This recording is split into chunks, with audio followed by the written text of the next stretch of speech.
cuando solamente nos quedan ya unos pocos días para llegar a la Semana Santa, a la Semana Mayor, nos hemos encontrado con un pasaje del libro de Daniel y la historia de esta mujer que le han levantado un falso testimonio unos ancianos.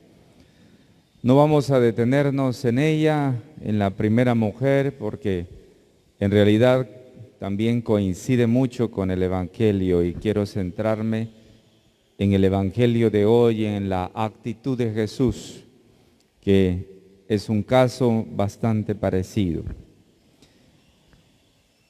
¿Cuál es la respuesta de Jesús hoy en el Evangelio?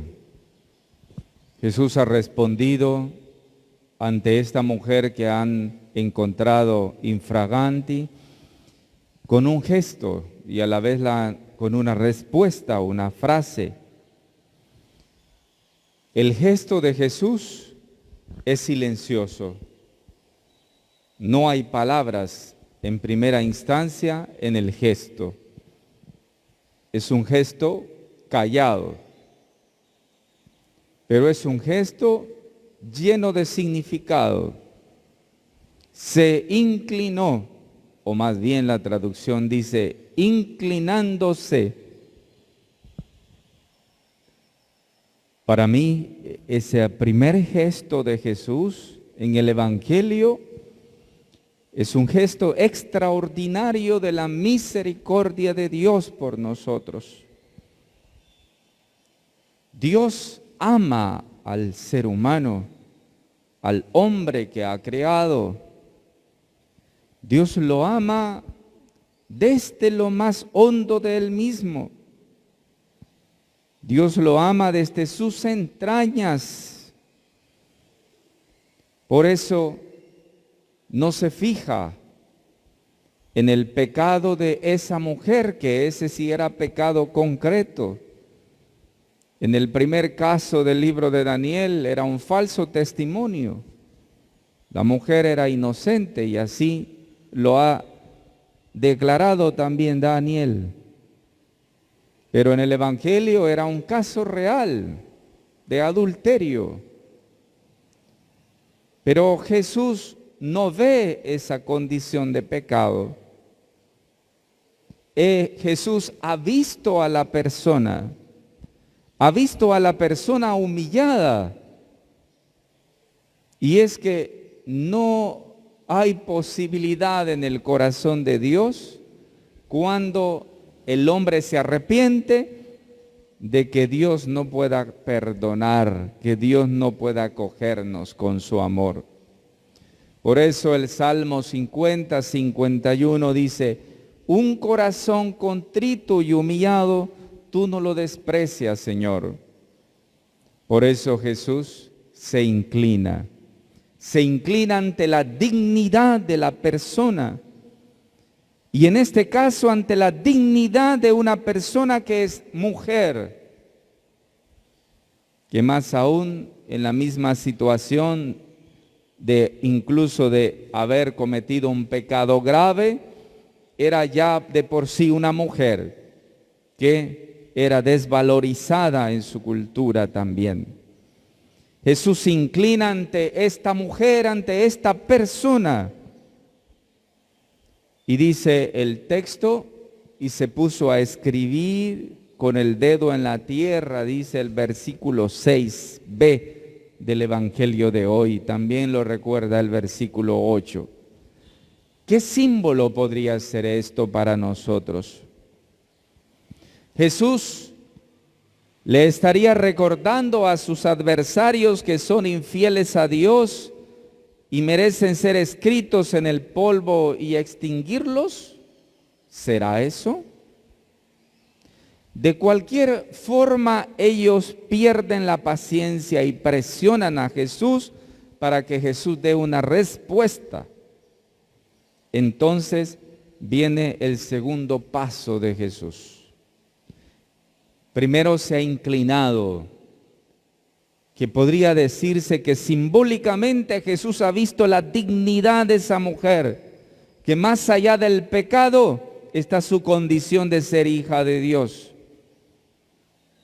Lo mismo que para nosotros. Cuando nos arrepentimos, más allá de nuestro pecado, si me levanto del polvo arrepentido y humillado y voy al sacramento de la reconciliación, de verdad, con el corazón sincero ante Dios, jamás el Señor va a dejar de perdonarnos. Él lo va a hacer con tanto amor como sabe hacerlo. Por eso se inclina en la primera instancia. En la segunda instancia Jesús se levanta. En la Sagrada Escritura, cuando hay estos gestos tan bonitos que incluso están reflejados en toda la liturgia de la Eucaristía, ¿no? Toda la liturgia está llena de símbolos. Por eso no todos podemos estar unos sentados y otros parados. Los gestos son unánimes siempre en la liturgia, ¿no? A veces estamos de pie, que simboliza la resurrección, la vida. A veces estamos de rodillas o estamos inclinados en un acto de reverencia y humillación. A veces estamos sentados en un gesto de espera, de paciencia. Cada gesto en la Eucaristía, en la liturgia, habla. Desde que el sacerdote entra en la procesión de entrada, habla, que significa el sacerdote, el que va a hablar en nombre de Dios, el que representa a Cristo, que va camino al altar, al lugar del sacrificio. Todo habla, pues los gestos de Jesús también hablan, inclinándose. Y ahora Jesús se levanta y le dice la siguiente frase, versículo 7 del Evangelio de hoy. Aquel de vosotros que esté sin pecado, que le arroje la primera piedra.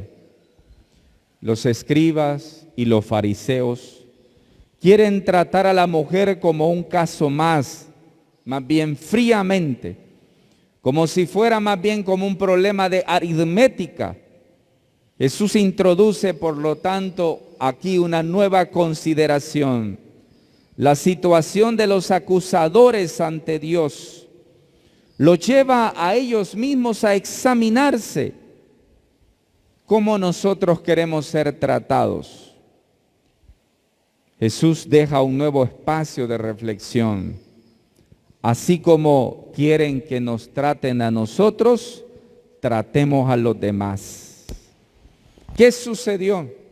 ¿Cuál es el efecto de esta nueva perspectiva de la misericordia de Dios? No es el mismo trato inhumano, grotesco de los fariseos, sino la mirada tierna y compasiva que ha visto en la mujer su dignidad, su arrepentimiento y su humillación. La respuesta de estos hombres, la solución que encontraron, es la fuga. Los acusadores salen ellos mismos acusados. Eso significa que los adversarios son honestos y aceptan en su corazón la palabra de Jesús. Al oír estas palabras, dice, se iban retirando unos tras otros. Y el Evangelio dice que comenzando por los más viejos, porque entre más viejos, más pecados tenemos. Entre menos viejos, menos pecados. Entre más viejos, por eso nos vamos volviendo inclinados hacia abajo, ¿no?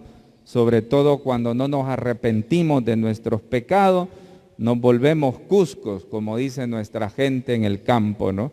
Cuscos de tanto pecado sin arrepentirnos.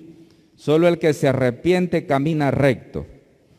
Por eso entonces aquí, al oír estas palabras, se iban retirando unos a otros. Lo mismo hace todo el auditorio que está allí presente. Verdaderamente, esta sí es una increíble lección que recibieron aquel día. Ninguno de los presentes afirmó que no tuviera ninguna culpa. Nadie arrojó la primera piedra. Todos se fueron. Solo queda uno, solo queda una y Jesús. Ese es el cuadro más maravilloso después de todo ese escenario. Si nosotros lo imaginamos en la cabeza, el escenario es maravilloso. Los acusadores, la mujer humillada, Jesús como juez misericordioso, la cantidad de gente con la mirada puesta, ¿no? Somos así, no todos somos acusadores. Nos gusta acusar a la gente, levantar falsos testimonios, destruir la dignidad de las personas. Y parece que la conciencia no nos arde, ¿no? Cuando destruimos la dignidad de una persona, cuando hablamos mal de un hermano, parece que la conciencia no nos da. Y somos así acusadores, grotescos cuando vamos a acusar a los demás. Ese panorama, ¿no? Tan fuerte. Pero luego, otra vez el escenario queda vacío. Es como si estuviéramos en un teatro, el telón se abre y aparecen los acusadores, la gente grotesca. Se cierra el telón y vuelve a quedar solamente la persona acusada, humillada y Jesús. Otra vez solamente ellos. ¿Por qué? Porque en la relación mía y mi condición pecadora, el único que tiene la respuesta y la solución a mi situación concreta es Jesús y yo mismo. Nadie me puede sacar de mis condiciones pecadoras. No me salvo por los otros me ayudan porque me pueden levantar, me pueden dar ánimo, pero la decisión es decisión interior personal de decidir hacia dónde quiero ir yo, hacia Jesús o lejos de Jesús. Al final la decisión es así. Podríamos decir es una decisión bilateral. De alguna manera, es la decisión del hombre que se arrepiente y que se humilla y que camina hacia Jesús.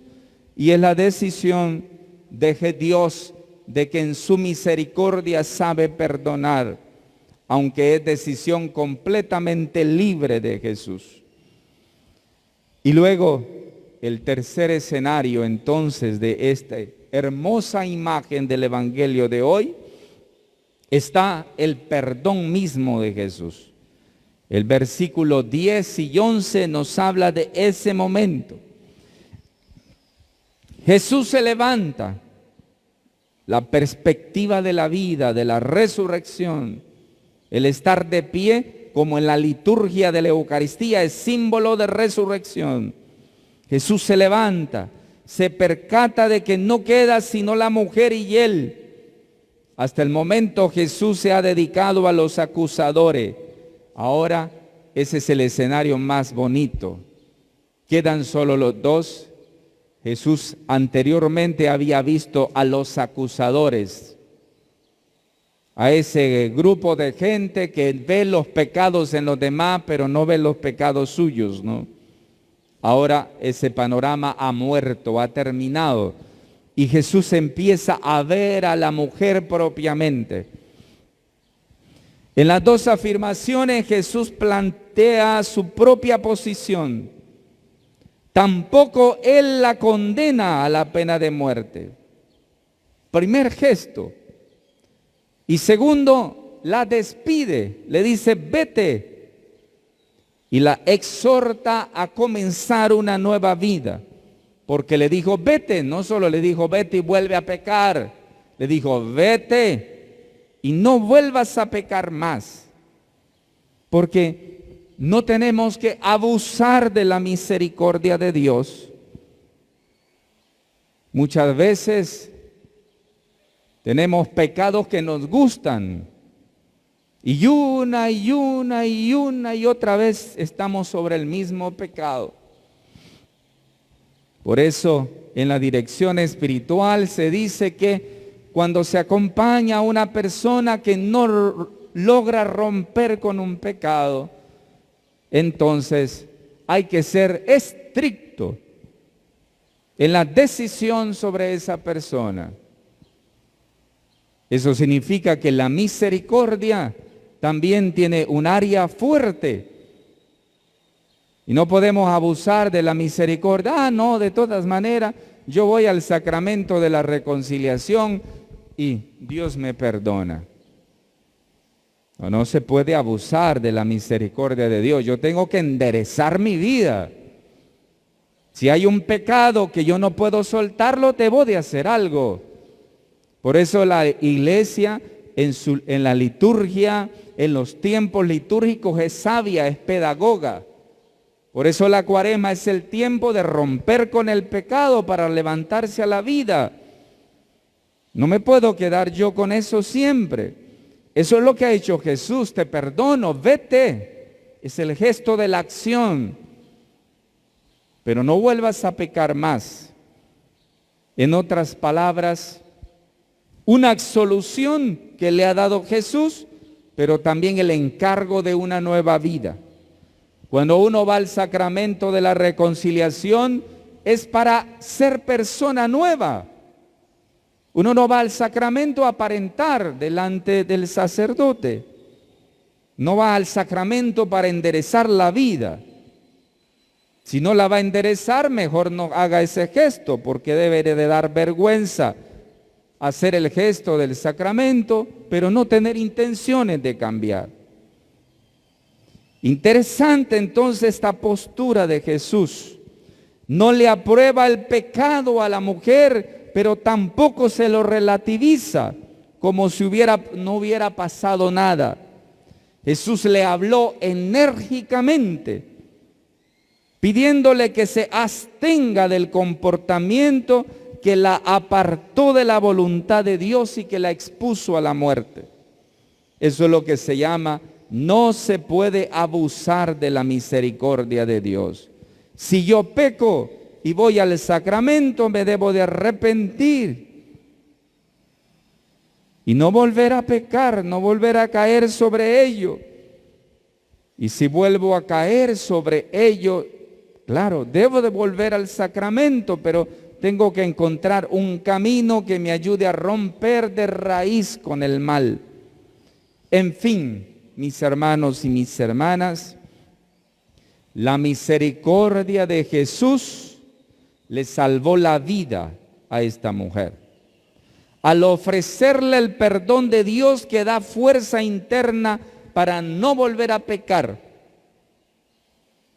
me hace pensar en una frase hermosa de San Ambrosio que decía: admira los divinos misterios, decía San Ambrosio, y la clemencia de Cristo. Cuando la mujer es acusada, Jesús inclina la cabeza, pero la yergue cuando desaparece el acusador. El gesto, ¿no?, que acabamos de estudiar. Inclina la cabeza cuando están los acusadores, porque seguramente le da asco a Jesús ver a ese grupo de acusadores que no se ven a sí mismos, sino que ven a los demás.